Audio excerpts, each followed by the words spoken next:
was fun. Um, so proud of our guys. Just the mindset that they had coming down here and to put on a performance like that. Couldn't be happier for them. Certainly, we knew it was going to be difficult, and hats off to Dallas making it a game at the end of the game, and bad decision by me by pulling our guys and having to put them back in.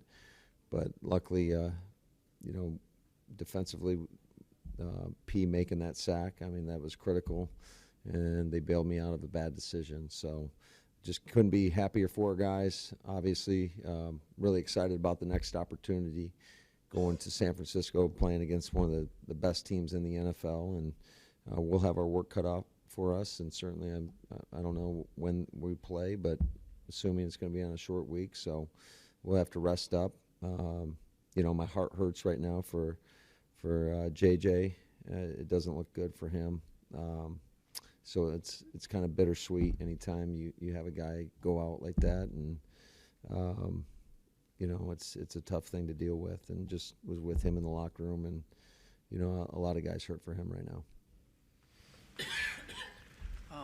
So what do you make of having you have this first-year starting quarterback, and you're playing this road playoff game against a team that's 8-0 at home, and he's out there just wheeling and dealing? What do you make of that? Man, Jordan Love, wow.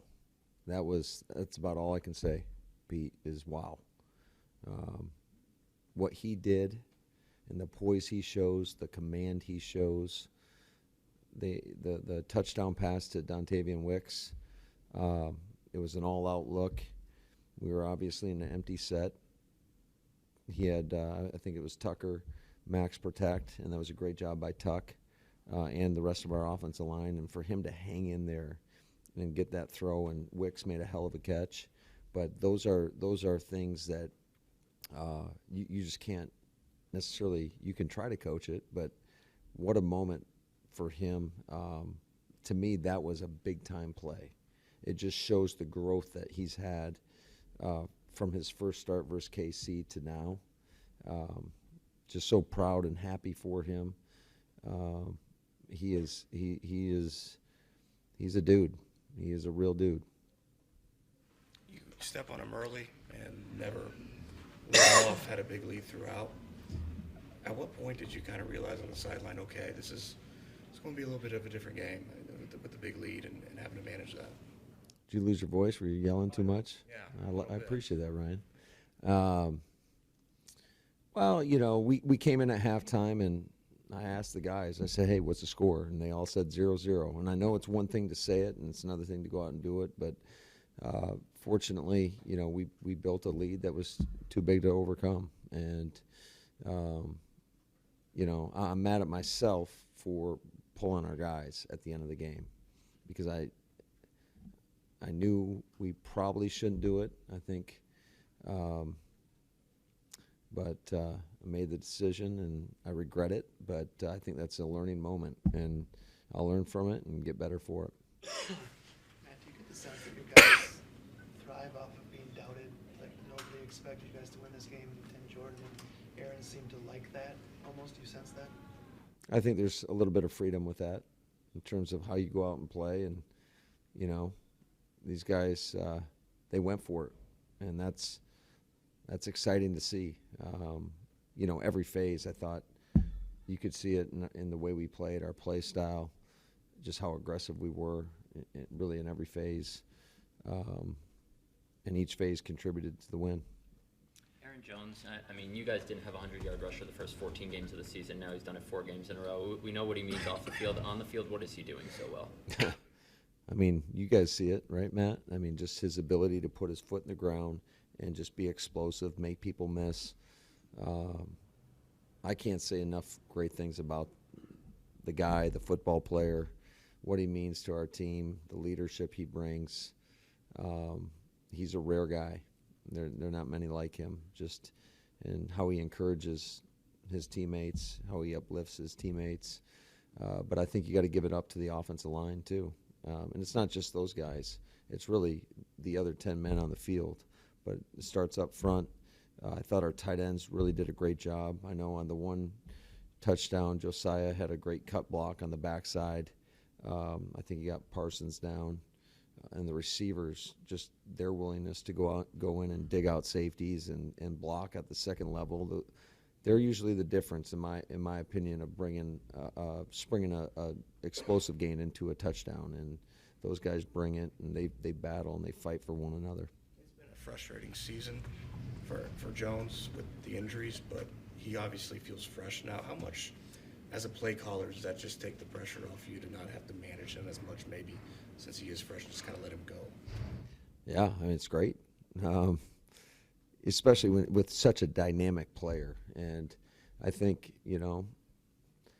sometimes it was a blessing in disguise, I would say, that he didn't have the wear and tear throughout the course of the season, because he's not the biggest guy, but pound for pound, I don't know if there's many tougher than him.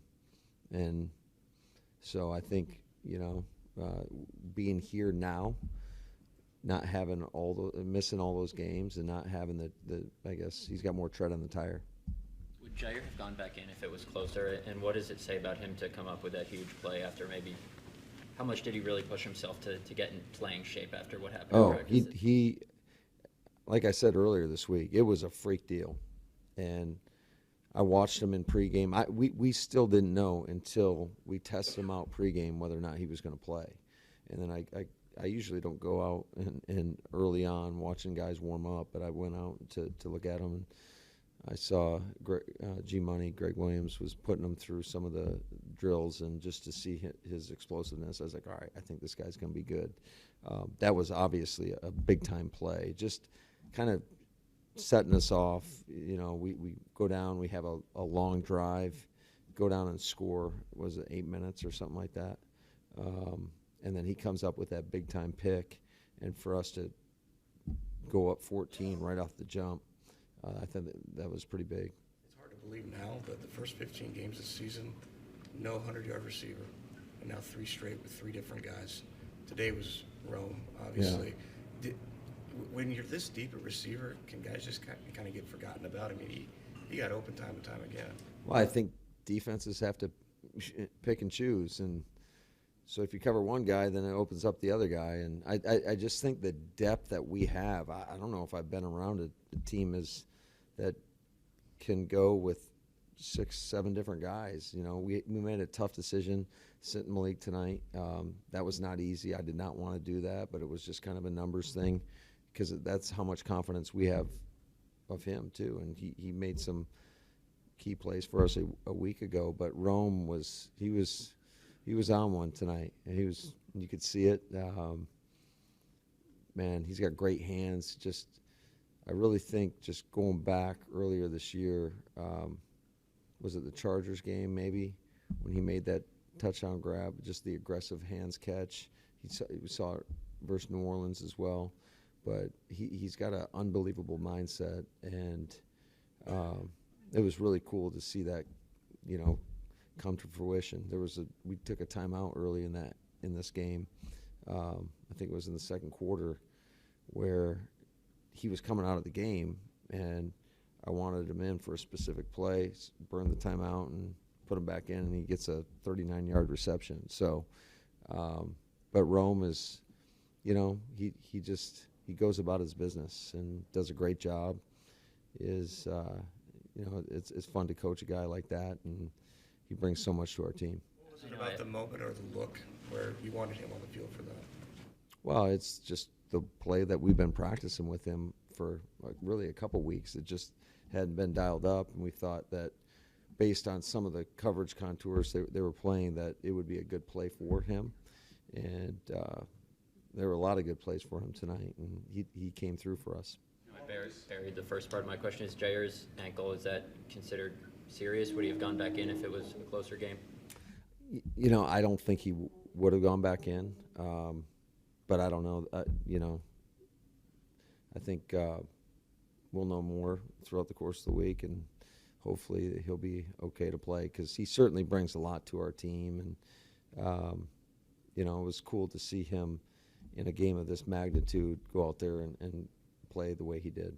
Matt, there was a timeout on the field right before Darnell's pick six. Was anything talked about on the sideline in terms of I really don't know. What'd you think of the play, and just what were your thoughts when you saw him run? Well, I was watching the play develop, and he obviously jumped the route, so I don't know if he knew what was coming. I didn't have a long conversation about it, but it was obviously a critical play in this game, just to kind of flip the. I don't know I can't even tell you what the score was at that point, but yeah. So it put us up 27, and yeah, that just kind of allowed us to pile it on up to that point.